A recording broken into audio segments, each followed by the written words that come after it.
Bonjour à tous, bienvenue à la leçon 2, unité 3 d'Odyssée B1. Aujourd'hui, dans cette leçon, nous allons parler des générations et de l'éducation, ainsi que de l'accord du participe passé et de la description des comportements et des habitudes. Voyons donc la leçon. Je vais partager avec vous mon écran et nous pourrons voir de quoi s'agit tout ce que nous allons traiter. Donc, comme vous le voyez ici, nous sommes sur ce texte-là. Il nous raconte quelques aspects concernant l'éducation dans différents pays. Je vous invite à faire la lecture attentivement et ensuite à répondre ces questions. Par exemple, dans quel pays croyez-vous que les gens sont plus sévères? OK, selon moi, peut-être qu'en Amérique latine, si on parle un peu de la culture, nous pourrions être plus sévères. Ce sont des hypothèses. Je vous invite à vous aussi à répondre ces questions-là. N'hésitez pas de faire la lecture complète pour que vous puissiez ressortir les aspects les plus importants concernant l'éducation. Je vous pose une question. Pour vous, quels sont les aspects les plus importants au moment d'éduquer? À mon avis, je pense que parler et discuter en famille, c'est très important. Voyons donc un peu de tout ce qui se passe par rapport à l'accord du participe passé. Avec l'auxiliaire être, le participe passé, ne l'oubliez pas, s'accorde toujours un genre et un nombre avec le sujet. Il est très important de ne pas oublier cet aspect-là. Voyons l'exemple. Elles sont sorties sans autorisation. Elles, féminin pluriel, auxiliaire être, un verbe de la maison d'être, elles sont sorties, féminin pluriel, sans autorisation. Mais qu'est-ce qui se passe avec l'auxiliaire avoir? Les participes passés ne s'accordent pas avec le sujet. Attention à cette partie-là. Mais avec l'auxiliaire avoir, le participe passé s'accorde en genre féminin ou masculin et un nombre, soit singulier ou pluriel, avec le complément d'objet direct lorsque celui est placé avant le verbe. Oui, voyons cet exemple. L'éducation des adolescents, les scientifiques l'ont comparé. Avant du verbe, on aura toujours l'accorde en genre et un nombre. Dans ces cas, on parle de quoi? De l'éducation des adolescents. Mais ce sont les scientifiques qui l'ont comparé. L'éducation féminin singulier. L'étude que ces scientifiques ont réalisée, dans ces cas-là, on parle d'une étude. Alors, je fais l'accord du participe passé. Donc, je vous invite à pratiquer. D'accord? Ne l'oubliez pas. Faisons en plus d'autres exemples. Nous allons revenir donc encore une autre fois à notre page du livre pour pratiquer un peu plus. D'accord? Donc, on va bien réviser comment le faire. Je vais partager le tableau tout d'abord pour que nous voyions un exemple. Si je dis qu'est-ce ou quel était, oui, quelle était la nourriture que vous avez mangée quand vous étiez petit. Imaginons qu'on pose cette question à nos grands-parents. Ils vont répondre avec l'auxiliaire avoir. Mais dans ces cas, on va voir qu'il faut l'accorder. Donc, si on voit la réponse, on dirait la nourriture que nous avons mangée.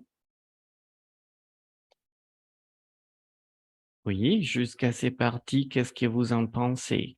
La nourriture que nous avons mangée. On va faire l'accord du participe passé parce que nous parlons de la nourriture. On va l'accorder en genre. Dans ces cas, un nombre, c'est féminin singulier. Donc, double E. Que nous avons mangé était, on pourrait dire, par exemple, saine et équilibrée.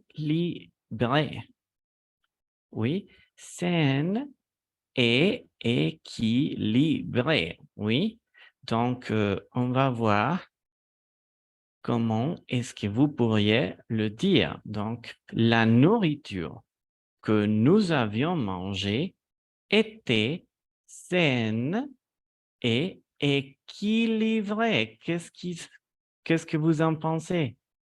Qu'est-ce qui se passe ici? Qu'est-ce que je dois mettre? Exactement. L'accord, encore, du participe passé avec le verbe avoir. Parce que je continue en parlant de la nourriture. Double et. Très bien. Donc, ne l'oubliez pas. Dans ces cas, c'est un COD, alors que je vais utiliser équilibrer et manger. Participe passé accordé en genre et un nombre. OK? Ne l'oubliez pas, s'il vous plaît. Donc, jusqu'à ces parties, on a vu un peu de l'accord du participe passé. Revenons maintenant au livre pour voir quelque chose. Donc, on va partager encore une fois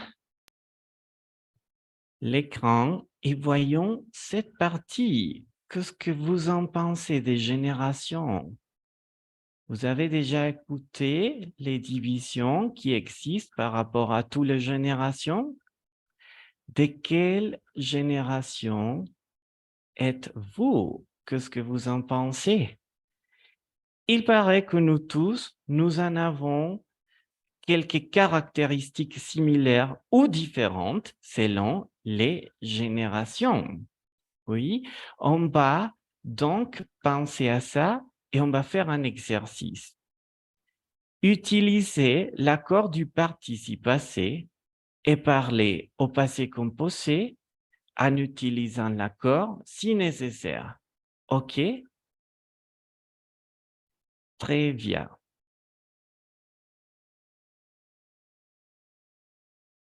Pour terminer, faisons un exercice. Je vous pose la question. Existe-t-il des différences entre vos parents et vous à cause des générations? Pensez-le et réfléchissez-le. Bon, pour répondre à ces questions, essayez d'utiliser l'accord du participe passé et voyons un peu cette image-là que je vais vous montrer. L'accord du participe passé, donc, il peut se diviser avec l'auxiliaire être, sans auxiliaire, ou avec l'auxiliaire avoir. Si nous pensons à l'auxiliaire être, voyons un peu cette image-là. Accord avec les sujets. Qui est-ce qui? Qu'est-ce qui? Ouais, ne l'oubliez pas. Et pensons aussi, par exemple, qui est-ce qui est parti? Dans ces cas, on va parler des oiseaux. Les oiseaux, pluriel, masculin, pluriel, sont partis. S final du pluriel. Pour les verbes toujours pronominaux, tous les verbes qui me permettent de parler de ma routine, ne l'oubliez pas, se doucher, se coiffer, se promener, s'amuser, s'informer, on va les accorder avec le sujet. Voyons cet exemple. Elle s'est évanouie. S'évanouir, ok, c'est une action qu'on ne peut pas contrôler. On ne peut parfois le contrôler, non? S'évanouir, c'est une situation vraiment inattendue. Voyons ici qu'est-ce qui se passe avec l'accord du participe passé sans auxiliaire. Accord en genre et un nombre avec les noms ou le prénom auquel il se rapporte. Par exemple, les urnes remplies au moment de voter pour les votations. Donc, les urnes remplies. Qu'est-ce qui se passe? Les urnes sont féminin pluriel. J'accorde avec féminin pluriel. Et finalement, avec l'auxiliaire avoir, attention à la consigne. Jamais d'accord avec le sujet. Jamais d'accord avec les sujets. Exemple, ils ont mangé. Ils ont mangé. Je n'accorde pas le participe passé du verbe. OK? Mais il y a une particularité et c'est juste tout ce que nous venons de voir. Accord avec le complément d'objet direct s'il est placé avant le verbe. Voyons quelques exemples. Les chèvres que le lion ont mangé. Une chèvre, féminin singulier. Les chèvres, féminin pluriel. Dans ces cas-là, il y a plusieurs chèvres et il y a aussi la conjonction que qui me permet de voir que je suis en train de parler d'un complément d'objet direct qui va avant le verbe. Dans ces cas, le verbe sera accordé avec quoi? Avec les compléments d'objet direct. Les chèvres que les lions ont mangé. Deuxième exemple, les lions ont mangé les chèvres. Dans ces cas, il n'y a pas d'accord parce que voyez-vous qu'il n'y a pas un verbe avant le complément. Dans ces cas, dans ces phrases que je vais souligner, vous pouvez voir qu'il n'y a pas d'accord parce que nous parlons en utilisant le verbe après du complément. OK? Donc, réfléchissez et regardez cette image. Je vais réduire un peu la taille pour que vous pouvez la voir sans problème. OK? Donc, ne vous inquiétez pas. On va essayer, dans ces cas, de réduire un peu et voir la totalité. Et avec cette image qui nous permet de retenir les trois aspects, à savoir, quand nous utilisons l'accord du participe passé, commencez à pratiquer. S'il vous plaît, n'oubliez pas de pratiquer en utilisant la banque de grammaire et le cahier d'activité. Consultez votre PACE pour vérifier les exercices à faire. Merci et à très bientôt. À la prochaine.